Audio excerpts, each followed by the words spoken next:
Hi everyone, and welcome to my video for this week. Today is something a little bit different than what I've usually been doing, because today I'm going to be showing you how to line a small locomotive using the Fox transfers section of parts, and I'll zoom in and show you how we do it. Okay, so here we have our little engine. These are the transfers we're going to be using. They are Fox transfers, pack FG 1082, which have got straight lines and lots of the lovely little curves on them. You might just be able to see if I've fingered in there. There we are. Basically, these are water slide transfers, so we need some hot water. So we have the hot water in warm water, so it should always be warm, not boiling. Warm water just in a saucer there. You can just sort of see it's in there. So, the basic thing with fitting transfers is to make sure that you know exactly what you're planning and where it's going to go. Now, what I'm going to be doing is putting the transfers on the tank side along here, and a little bit on the cab as well along there. So I will busy myself doing that and basically show you how I'm going to do it.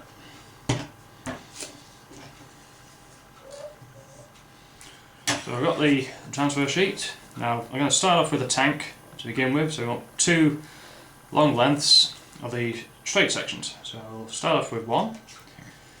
Just cut it off the thread, as it were, off the piece of paper. So obviously that's going to be too long to go on there, so we will obviously need to trim it down and trim it to length. So what I'm going to do is just use a pencil and mark out on the extra bit of paper on there exactly how long I want it. Let's just trim a bit more off there so we get a nice clean edge on it. So there we go. Right, so put that on there. So we'll want it towards the end of the handrails there, so I'll cut it to there. Cut that there like that. And then what we need to do is trim that back a bit more, because we don't need it as wide as that. So we need to make it as nice and tight to the actual print on the transfer as possible. Do the same on the other side of it. Now obviously I'm going to need two of these. I'm going to need to do it both sides, but I'll just show you today basically how to do the water slide transfers. It's quite easy to do, and which is always good. It means pretty much anybody can do it. So we've now got our transfer ready to go on. So that will sit in the little bowl of warm water for a couple of minutes, if that. And what we'll use to get it to transfer it on is a clean paintbrush to make sure it's all nice and clean, all the bristles are nice and clean. And what we'll do, because you know this has been gloss varnish, it doesn't look like it, but it has been glossed. You can only ever put transfers onto gloss. Is just put a little bit of water, start getting the area moist where we're going to put this transfer on. So now we'll take it out of there. Yep, it's already starting to come off, which is good. So we get the transfer. We then very carefully start where we want to basically land. Peel off the backing and get rid of it out of the way. And grab ourselves a little cocktail stick, and then we can just very carefully just manoeuvre and hold the lining where we want it. You don't need a lot of water, but it does just help to manoeuvre it slightly. Just very carefully, because you don't want to rip it. So just a little bit more water there to help it flow a bit better. So that'll be the first one on. Like that doesn't look too bad now. What we usually do is get some kitchen roll or paper towel. That will quite happily soak up the rest of the water on there. So I hope you can see that now. It's got a nice line going across it, just like that. So what I'll do is I will get a couple more bits on, and when I'm near to finishing, I'll show you a bit more.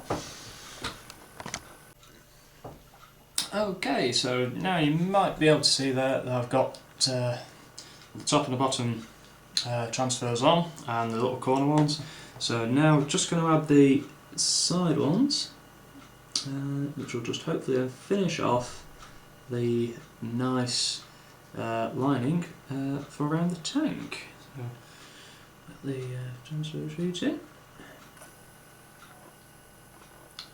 Peel it off, and hopefully it doesn't stick to the paintbrush like it just has done. And now we used a cocktail stick. Move that out of the way, we can take it off in a minute.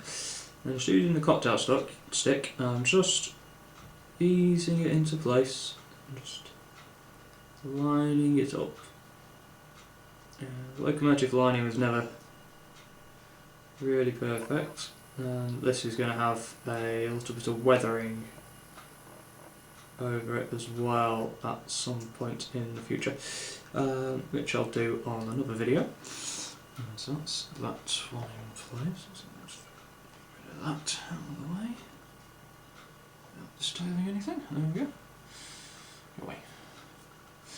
Right, so now let's do the other end, and that will be this side all done. That hasn't actually gone off already.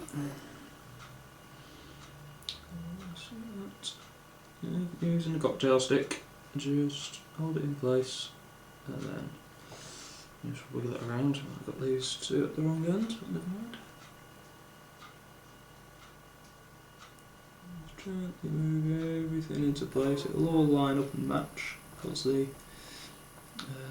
clever people at Fox have measured everything out so it all lines up really nicely, and the width and everything all matches pretty nicely. So there we are, that's that tank side done now, so you can see that. It's nice and crisp. And what will happen with this now is it'll have a wash over it with, once it's all dried, with some matte or satin varnish, and then at the appropriate time I'll get the nameplate put on, and then we can start the fun aspects of weathering it all, which will be really good and interesting. So that's the tank side's done, and I will now make a start on the cab side. So if you bear with me a moment, I'll make a start